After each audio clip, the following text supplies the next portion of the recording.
Hello बच्चों, 10th class home science में lesson चल रहा था पर्यावरण एवं प्रदूषण का जनजीवन पर प्रभाव, जिसमें अभी तक आपने पढ़ा पर्यावरण क्या है, पर्यावरण कितने प्रकार का होता है और प्रदूषण किसे कहते हैं। तो ये सारी चीज़ें आपने पढ़ी और आज का टॉपिक है इसमें प्रदूषण के प्रकार। पर्यावरण प्रदूषण कितने प्रकार का होता है, तो देखते हैं। पारिस्थितिक विज्ञान के अनुसार पृथ्वी को 3 प्रमुख भागों में बांटा गया है। पारिस्थितिक विज्ञान के अनुसार पृथ्वी को 3 भागों में बांटा गया है, जिसमें से पहला है स्थलमंडल, दूसरा वायुमंडल तथा जलमंडल। मतलब इन 3 भागों में बांटा गया है पृथ्वी को, जो पारिस्थितिक विज्ञान के अनुसार 3 मंडलों में बांटा गया है। स्थलमंडल है, वायुमंडल तथा जलमंडल। इन तीनों प्रभागों में कुछ भाग में ही जीवमंडल है और इन तीनों ही प्रभागों में कुछ भाग में जीवमंडल है। अतः प्रदूषण के 3 क्षेत्र हो सकते हैं, क्योंकि जो पृथ्वी है, पारिस्थितिक विज्ञान के अनुसार पृथ्वी को 3 प्रमुख भागों में बांटा गया, तो इसी अनुसार अतः जो प्रदूषण है वो 3 क्षेत्र हो सकते हैं प्रदूषण के। पहला तो वायुमंडल, फिर वायु प्रदूषण, जल प्रदूषण, मृदा प्रदूषण। तो जिसमें उपर्युक्त 3 प्रकार के प्रदूषण हो सकते हैं। उपर्युक्त के अतिरिक्त जनसंख्या की वृद्धि, वैज्ञानिक आविष्कारों, अनेक रासायनिक तथा भौतिक परिवर्तनों के कारण 2 प्रकार के प्रदूषण और महत्वपूर्ण हो गए।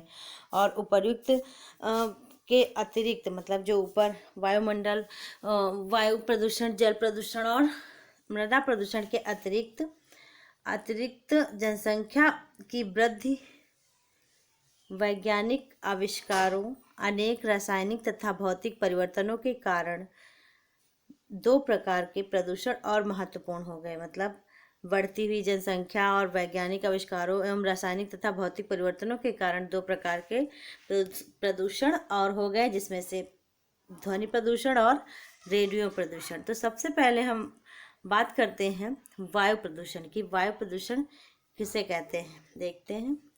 ऑक्सीजन O2 को छोड़ वायु में किसी भी गैस की मात्रा असंतुलित अनुपात से अधिक होने पर वायु श्वसन के योग्य नहीं रहती। ऑक्सीजन जो है उसको छोड़कर वायु में किसी भी गैस की मात्रा संतुलित अनुपात से अधिक होने पर, मतलब जितना संतुलित अनुपात होना चाहिए प्रत्येक गैसों का, उनमें से अगर यदि किसी भी गैस का अनुपात अधिक मात्रा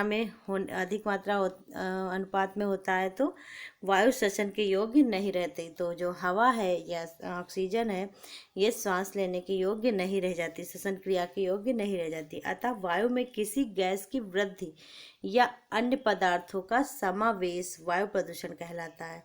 मतलब वायु प्रदूषण में किसी भी तरह की